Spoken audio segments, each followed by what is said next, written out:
नमस्कार, राम राम। आप देख रहे हैं वक्त का मुद्दा न्यूज। मैं के सिंह। लखनऊ से बड़ी खबर। बीजेपी कार्यकर्ता अनिल सिंह ने मुख्यमंत्री योगी आदित्यनाथ से लगाई न्याय की गुहार। लखनऊ बीकेडी तहसील के ग्राम अर्जुनपुर में अनिल सिंह ने आरोप लगाते हुए उन्होंने यह कहा है, जमीन बेचने के लिए उन पर लगातार दबाव बनाया जा रहा था। मना करने पर उनके खिलाफ फर्जी मुकदमा इटौंजा थाने में दर्ज कराया गया। अनिल सिंह ने पुलिस पर नाराजगी जताते हुए निष्पक्षता पर लगाए आरोप, प्रशासन से शीघ्र कार्रवाई करने की मांग की और सोशल एक्टिव दीपक शुक्ला और तिरंगा महाराज ने उनकी आवाज उठाई और न्याय दिलाने के लिए वचन दिया। और तिरंगा महाराज लगातार हर मुद्दों पर बने रहते हैं, लगातार हर किसी की आवाज बनकर उभरते हैं दीपक शुक्ला और तिरंगा महाराज। आइए आपको सीधा ले चलते हैं, ये आपको दिखाते हैं सीधा आगे की न्यूज की अनिल सिंह ने क्या कहा। क्या नाम है आपका? जय श्री राम। मैं अनिल सिंह, अंतर्राष्ट्रीय युवा हिंदू वाहिनी परिवार का राष्ट्रीय अध्यक्ष और भारतीय जनता पार्टी का एक कार्यकर्ता, जो लगातार 2003 से भारतीय जनता पार्टी के विभिन्न पदों पर, चाहे बूथ अध्यक्ष का हो, चाहे सेक्टर का हो, चाहे विधानसभा का हो, चाहे मंडल का हो, सभी दायित्वों का निर्वाह करते हुए आज अंतर्राष्ट्रीय युवा हिंदू वाहिनी को समूचे भारत में जन जन तक पहुंचाकर जन सेवाओं में और सनातन की प्रचार प्रसार में अपनी सहभागिता देते हुए भारतीय जनता पार्टी को मजबूत कर रहा हूँ। जी, तो अध्यक्ष क्या समस्या क्या है? समस्या ये है कि राष्ट्रीय राजमार्ग पर हमारे परिवार की एक ज़मीन थी, जो कि आज की डेट में करोड़ों की है। कुछ व्यापारियों द्वारा और भूमाफियाओं द्वारा उस ज़मीन को खरीदने के लिए प्रयास किया गया। औने पौने दामों पर वो ज़मीन हमसे मांगी गई, मगर हमने वो ज़मीन उनको न दे करके किसी दूसरे पक्ष को देने के लिए तैयारी की, जिस कारण उन्होंने एक फर्जी मुकदमा हम पर शासन प्रशासन पर अपना प्रभाव और दबाव बनाकर या किसी अन्य स्रोतों के माध्यम से शासन और प्रशासन के आदेश पर आप पर मुकदमा दर्ज हुआ है, लिखा गया। जब राजस्व का मामला है, मसला राजस्व का है, तो ये पुलिस ने आप पर मुकदमा एकदम से कैसे लिख दिया? कि आपको कहीं बुलाया गया थाने आज तक? जी, मैं लगातार एक संगठन का राष्ट्रीय अध्यक्ष होने के नाते 15-15, 20-20 दिन के लिए प्रवास पर अपने प्रदेश से बाहर निकलता हूँ। उसी कड़ी में मैं हरियाणा में हिंदुत्व पदयात्रा के लिए निकला हुआ था, जिसमें हमको लगभग 15 दिन का समय हुआ। अकस्मात दिल्ली में प्रवास करते समय हमें एक फ़ोन आता है और हमसे बोला जाता है कि सीओ साहब ने आपको थाने पर बुलाया है। मगर हमने तुरंत उनको अवगत कराया कि मैं आउट ऑफ स्टेशन हूँ और अभी मैं 10 से 15 दिन तक लखनऊ नहीं आ पाऊँगा।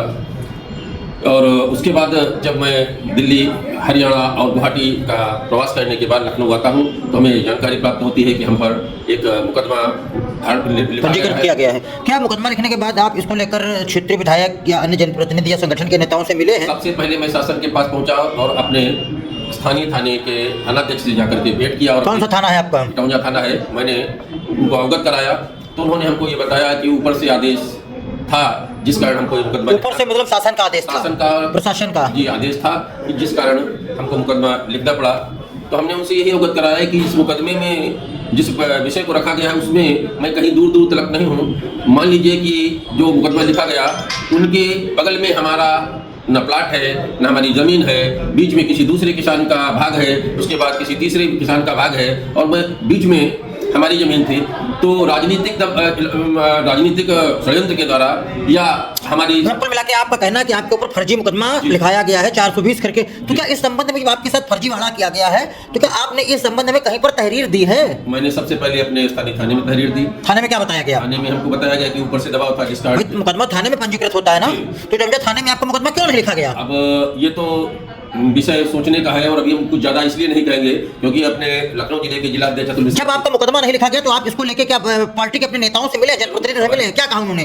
भाई हमारी समस्या किसानों की थी। मैं स्वयं एक अपना किसान हूँ और इसीलिए मैंने अपने जिला अध्यक्ष मिश्रा जी से इस पर चर्चा की, उनको विषय को अवगत कराया।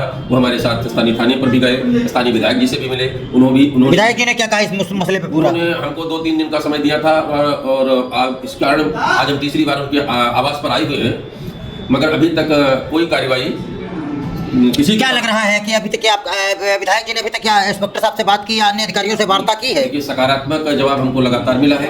कल रात में भी हमारी बात हुई है, तो देश के यशस्वी रक्षा मंत्री जी का मतलब एक एफआईआर करने के लिए हफ्तों का समय लग रहा है और एक आपकी एफआईआर नहीं हो पूरी, आपके ऊपर एफआईआर हो गई 420 पे। अब आप देख सकते हैं, लेकिन फिर भी हम अभी खुल करके कुछ आरोप प्रत्यारोप या किसी प्रकार का कोई कितने दिन आपको तहरीर देते हो गया? तहरीर देते हुए हमको 10 दिन का समय हो गया है, और विधायक जी को भी लगभग 10 दिन पहले तक हमने सारे डॉक्यूमेंट और अपनी एप्लीकेशन। अब अगर आपका मुकदमा नहीं होता है तो अब क्या स्टेप होगा आपका? अभी हमारे पास कई अवसर हैं और कई हमारे पास तरीके हैं जिससे हम अपनी लड़ाई स्वयं लड़ना चाह रहे हैं, लेकिन जो आश्वासन हमें जिला अध्यक्ष और विधायक जी से मिला है तो मिश्रा जी से, मगर अभी तक कोई कार्रवाई। अगर ये सब होने के बावजूद आपका मुकदमा नहीं लगता तो क्या आपकी अंतरराष्ट्रीय युवा हिंदू वाहिनी रोड पे उतरेगी, आप घेराव करेगी या क्या आगे करेगी? ये हमारा क्या स्टेप? आखिरी चारा है, ये हमारा आखिरी चारा है। अगर हम ये कदम उठाते हैं तो हमारी भारतीय जनता पार्टी, जिसके लिए दशकों से हम कार्य कर रहे हैं, हमारे सरकार पर, हमारे योगी जी पर, हमारे मोदी जी पर प्रश्न उठेगा। इसीलिए अभी तक भाजपा कार्यकर्ताओं पे मुकदमे आम बात हो गई जो सब यूपी सरकार में, मैं देख रहा हूँ लगातार भाजपा कार्यकर्ताओं पे मुकदमे लिखे जा रहे हैं,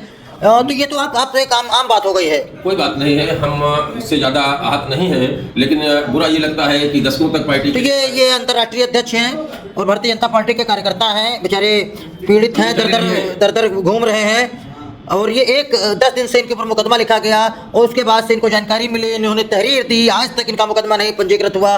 बीकेटी थाने सीओ साहब से वार्ता की इन्होंने और विधायक जी से वार्ता की, 10 दिन हो चुके हैं, अभी तक कोई वार्ता नहीं हुई और इनको भी कोई चिंता भी नहीं। कहने का मतलब है इनको कहना इस तरह से कोई मुकदमे होते हैं तो कोई फर्क नहीं पड़ता है। जब हमारी कहीं पर कोई गलती नहीं है, मैं शासन प्रशासन विधायक एसडीएम डीएम सभी से, राजस्व विभाग की टीम से ये कहना चाहता हूँ, उस मौके वारदात पे जाइए और कहीं पर आधे % भी कमी हमारा कहीं भी संलिप्तता पाई जाती है, हम पर 4-5 धाराएं बढ़ा करके लिखी जाए। मगर अगर इस तरीके से कार्यकर्ताओं को परेशान किया जाएगा, किसानों को परेशान किया जाएगा, उन पर शासन प्रशासन का दबाव बनाकर फर्जी मुकदमे लिखवा करके उनकी जमीनों को औने पौने दामों पर खरीदने का प्रयास किया जाएगा, तो मन आहत होगा, कार्यकर्ता कमजोर होगा, पार्टी कमजोर होगी। तो ये इनका कुल मिला के आपका कहना है कि भूमाफियाओं का, अवसरवादियों का बोलबाला है और कार्यकर्ताओं को दबाने का काम किया जा रहा है ताकि आपकी जमीन औने पौने दामों पे खरीद ली जाए। लगातार योगी जी के द्वारा ऐसे योगी जी गांव में थोड़ा जाएंगे, योगी विधानसभा में थोड़ा पहुंच जाएंगे, ऊपर से उनका पूरा प्रयास है, निचले स्तर पर अगर उनका प्रयास ठीक है, उनका जो प्रयास है अच्छी बात है, लेकिन ग्राउंड पे कुल मिला के भ्रष्टाचारी जो ये भूमाफिया टाइप के बैठे हैं,